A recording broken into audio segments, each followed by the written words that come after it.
Michel Foucault siempre dijo que no se consideraba filósofo.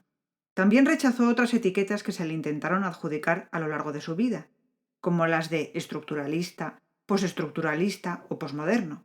Y sin embargo, hoy en día, todavía es conocido como el filósofo del poder, y es considerado uno de los tres pensadores franceses más relevantes del siglo XX, junto a Jean-Paul Sartre y Henri Bergson. En realidad, Foucault tenía razón al rechazar las etiquetas. No es exactamente un filósofo, no tiene un sistema ni una obra filosófica con cohesión interna, sino que fue más bien un intelectual, muy brillante, con intereses bastante dispersos, pero cuyo impacto resultó enorme. En este vídeo, ante la imposibilidad de tratar toda la obra de Foucault, por su extensión y variedad, hemos escogido un hilo conductor que atraviesa gran parte de su pensamiento, ese que le granjeó el apelativo de filósofo del poder. Para entender mejor la intención de Foucault, es necesario mencionar que en sus años de educación superior sufrió un periodo depresivo. Se autolesionaba e incluso llegó a intentar suicidarse. Por esta situación, su padre, que era médico, lo envió a la consulta de un psiquiatra cuyo diagnóstico fue que la causa de su angustia vital eran los problemas que estaba teniendo para aceptar su propia homosexualidad y sus intentos de ocultarla, debido al rechazo social a esta condición por parte de la sociedad francesa. Hay que tener en cuenta que estamos hablando de los años 40 del siglo XX. ¿Qué es considerado normal y qué es considerado anormal? ¿Quiénes son los locos? ¿Quiénes son los rechazados socialmente y quiénes los aceptados? ¿Quién lo decide? ¿Por qué lo decide? ¿Para qué sirve la distinción? ¿Cómo se utiliza? ¿Qué efectos tiene sobre la sociedad? ¿Qué efectos tiene sobre el individuo? Todas estas preguntas son las que se hace Foucault constantemente y parten de la percepción de su propio punto de partida como rechazado por la mayoría social en su juventud. Además, para entender a Foucault también hay que señalar sus dos influencias filosóficas principales, Louis Althusser y Friedrich Nietzsche. Althusser fue profesor de Foucault y bajo su influencia ingresó en el Partido Comunista francés. Su militancia fue muy breve, tan solo entre 1950 y 1953. Rápidamente se encontró en desacuerdo con el funcionamiento y mensajes del partido y lo abandonó. Pero sí puede rastrearse hasta Althusser y los pensadores posmarxistas una parte del pensamiento de Foucault, su preocupación con el poder y cómo funciona. Aunque Foucault irá mucho más allá en su análisis. El poder está en todas partes. No es simplemente una cuestión de lucha de clases. Las relaciones de dominio afectan a todo y a todos. El pensamiento de Nietzsche será una gran inspiración para Foucault. De hecho, una forma bastante común de presentar su obra ha sido señalarla como intento de profundización y continuación de la filosofía de Nietzsche. En este sentido, la clave la dan obras como Genealogía de la moral y Sobre verdad y mentira en sentido extramoral del filósofo alemán. Foucault intenta exponer varias genealogías de conceptos que marcan nuestra sociedad, para que así veamos cómo nos definen. Foucault elabora genealogías de conceptos como locura o sujeto, y utiliza exposiciones de tipo histórico sobre, por ejemplo, la construcción y evolución de los sistemas penitenciarios, para ir mostrando con todo ello una genealogía más amplia, la genealogía del poder. Se puede decir que Foucault es muy disperso, pero esta dispersión no es fruto del azar. Examina cómo ha evolucionado la percepción y la retórica social sobre los locos, las prisiones, la sexualidad, y observa siempre una evolución común, una lógica marcada por la voluntad de control de las almas y los cuerpos de los individuos, una lógica de formación de un sujeto aceptado por lo que él llama disciplinas. Detrás de esto está que él cree, y quiere mostrarnos, que la forma del saber incluida en una disciplina teórica implica una cierta normalización de determinadas formas de pensar y determinados comportamientos. Las normas normalizan. La teoría detrás de las normas es la que define lo que es normal y lo que no. Y eso ha variado con el tiempo y camina hacia una mayor eficiencia del sistema de poder que ha construido esta sociedad disciplinaria en la que vivimos, cuyas bases, según Foucault, se ponen durante el periodo ilustrado. Por esta razón, él mismo consideró su pensamiento como una crítica a la modernidad. Distintas obras de Foucault pretenden ir revelando cómo funcionan mecanismos de poder.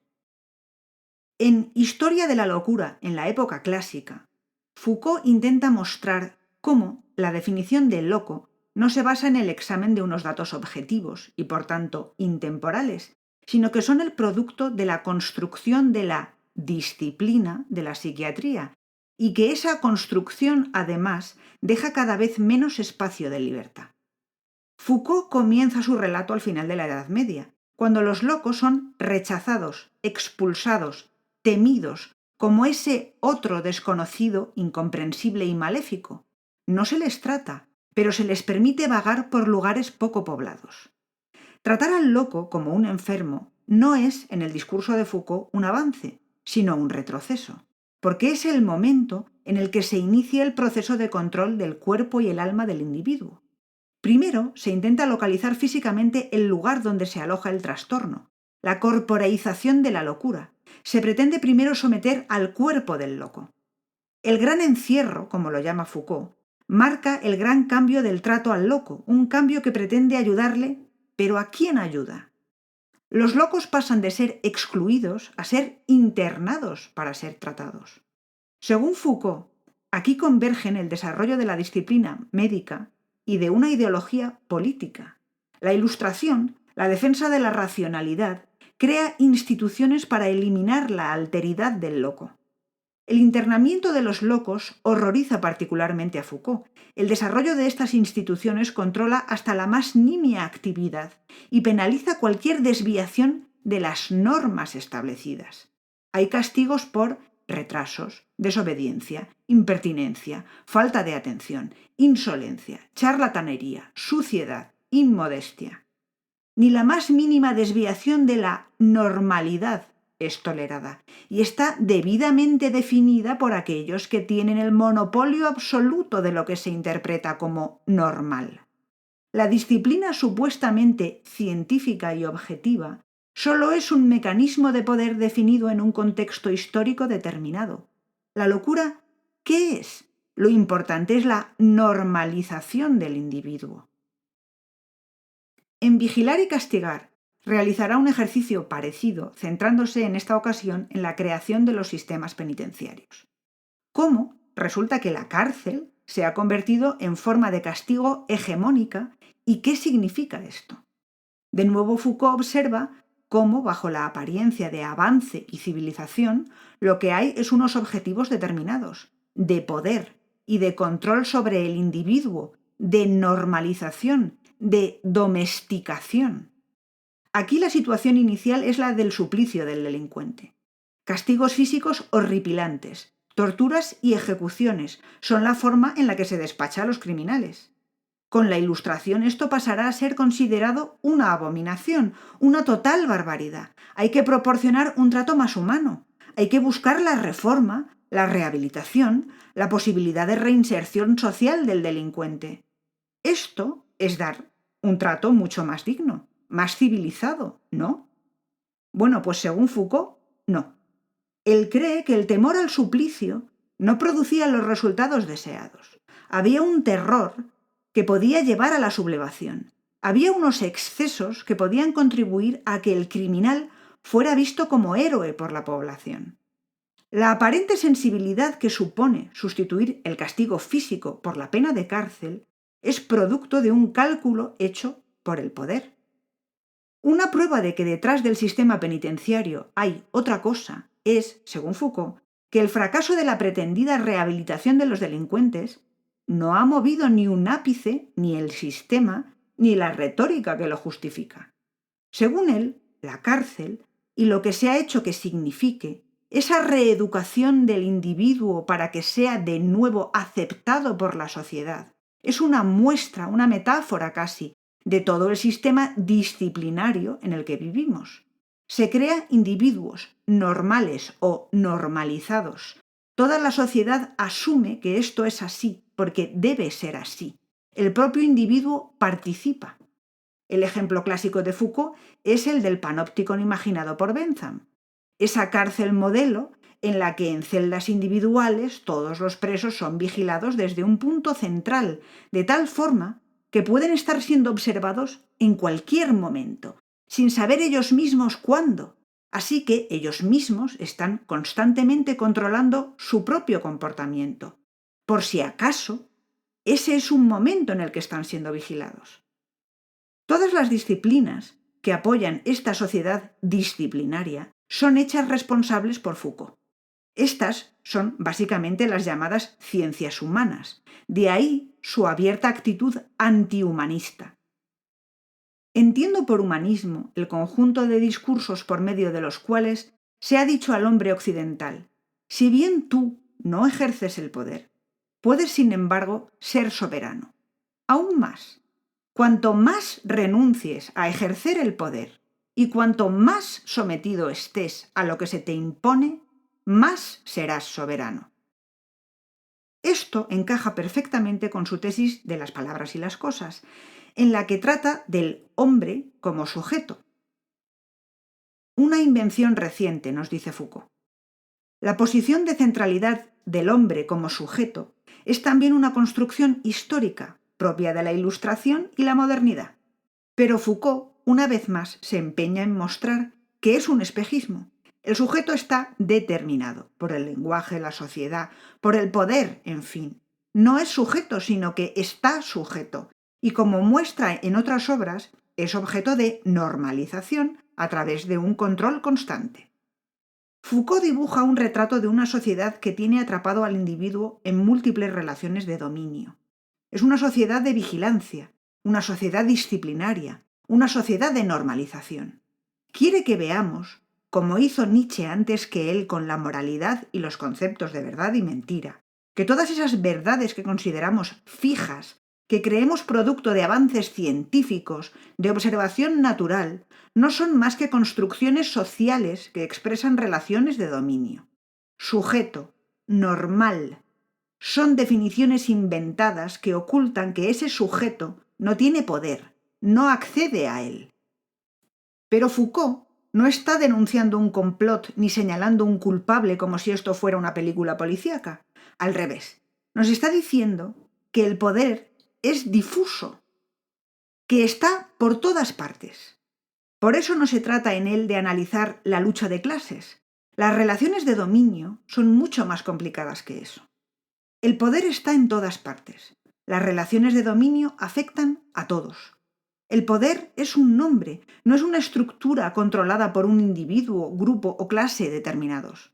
El poder es una red de relaciones desiguales creadas por tecnologías al servicio de la política, pero no hay un malo de película concreto.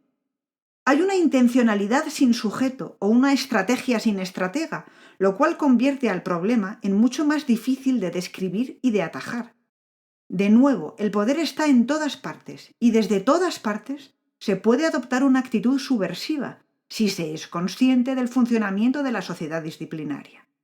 Foucault describe en realidad una historia de la penetración del poder del Estado en la sociedad civil. Encuentra su origen en el espíritu de la Ilustración, con su afán de imponer la racionalidad sobre todo. Foucault nos dice que el poder solo es tolerable mientras su funcionamiento permanece oculto. Gracias a las disciplinas, que son las ciencias humanas, se ha creado una red teórica que permite invadir el cuerpo y el alma del individuo, mientras en la práctica nadie reflexiona sobre esta realidad y se refuerza cada vez más esta invasión. Así, incita a repensar la sociedad y cuáles son las relaciones de dominio que se aceptan sin más. Habla de biopoderes, por el control absoluto del individuo que se ha querido alcanzar, de micropoderes para destacar que todos estamos envueltos en las redes de poder y no somos simplemente dominados o dominadores. Es un discurso interesante y brillante, pero hay que señalar que Foucault, igual que no era exactamente un filósofo, tampoco es un historiador.